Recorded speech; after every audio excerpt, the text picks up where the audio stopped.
सुबह उठो, सोचो आज मुझे 3 घंटा पढ़ना है, बस। तो जब तुमने 3 घंटे का गोल बनाया और पढ़ गए 7 घंटा, कितना मजा आया उस दिन। जब तुम, अगर यहाँ कुछ लोग बाहर के होंगे, तो जब तुम अपने घर जाते होगे छुट्टी में, तो ये किताब लेके जाता होगा, घर चल रहे हैं और टाइम वेस्ट नहीं करेंगे, पढ़ेंगे बैठ के। और जब तुम घर पहुंचते हो तो तुमसे क्या कहता है कि यार कानपुर में तो पढ़ ही रहे हो। पता लगा जितनी किताब लेके गए थे बिना खुले सब वापस आई है। डिसिप्लिन एक ऐसी चीज है जो कष्ट से ही आती है। जैसे बैठ के मत पढ़ो, मैंने ये डाइस ले रखी थी, मैं इस पे पढ़ता था। इस पे नजर रखने के लिए एक डायरी बगल में रखनी है और उस डायरी को भगवान की तरह पूजा करो उसकी। तुम्हारा शेड्यूल नहीं टूटना चाहिए।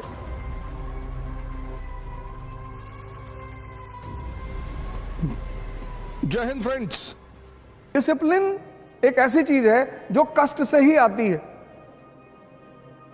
जैसे बैठ के मत पढ़ो, मैंने ये डाइस ले रखी थी, मैं इस पे पढ़ता था।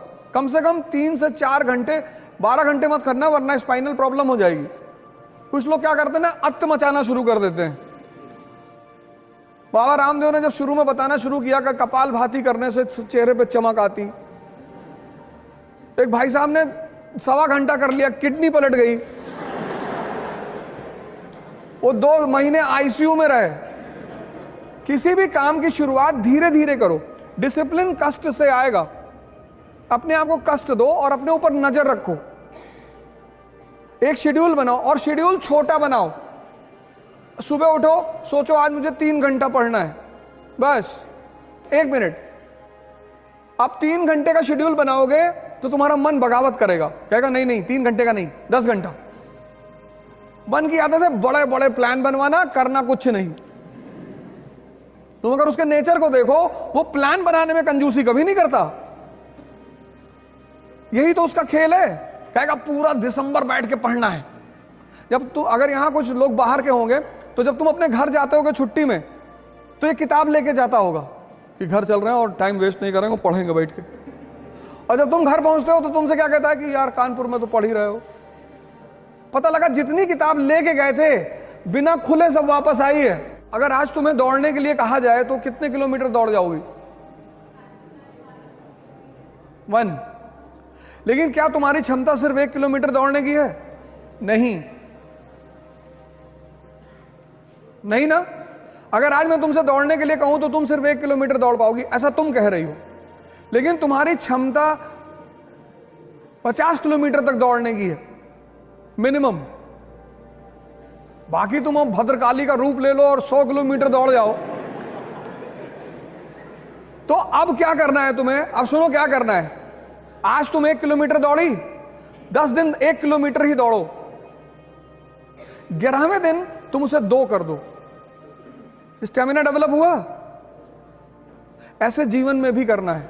छोटे छोटे वो बनाओ गोल। कहो 3 घंटा पढ़ेंगे, तो जब तुमने 3 घंटे का गोल बनाया और पढ़ गए 7 घंटा, कितना मजा आया उस दिन। जब भी तुम अपने टारगेट से बढ़कर काम करते हो, उत्साह बढ़ता है।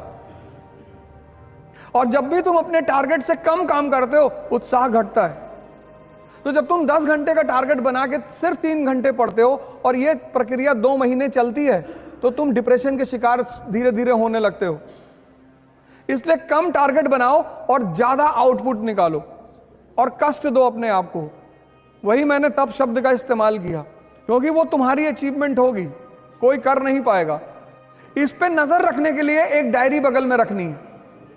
ये सब चीजें मैंने अभी कहा ना कि कुछ लोग क्या करते हैं, पहले दिन सारी ताकत झोंक देते हैं, ताव में कोई काम नहीं करना है। सीखने में टाइम लगता है, चाहे वो साइकिल चलाना सीखना हो और चाहे पढ़ना सीखना हो। उस टाइम तुम्हें देना ही पड़ेगा। साइकिल चला लेती हो? पहले दिन चलाने लगी थी? नहीं। जब तुम सीख जाओगी, अब तुम सीख गई तो हाथ छोड़ के भी साइकिल चला रही हो। एक डायरी अपने पास रखो, उसमें अपना नाम लिख के अपना डेवलपमेंट ग्राफ बनाओ और उस डायरी को भगवान की तरह पूजा करो उसकी। तुम्हारा शेड्यूल नहीं टूटना चाहिए। जैसे आज तुम्हें मूवी देखने जाना है तो तुम जाओ, लेकिन कल अगर तुम्हारा मूवी का शेड्यूल नहीं है, तो भगवान भी अगर उतर के तुमसे कहे मूवी देखना जाना है, तो तुम्हें नहीं जाना है। इसलिए बचपन में स्कूल में हमें एक बड़ी प्यारी चीज मिली थी, डायरी। डायरी मतलब डिसिप्लिन। तो ये काम करो, डायरी बनाओ और अपनी स्टेमिना को अपने हिसाब से आगे बढ़ाते चली जाओ।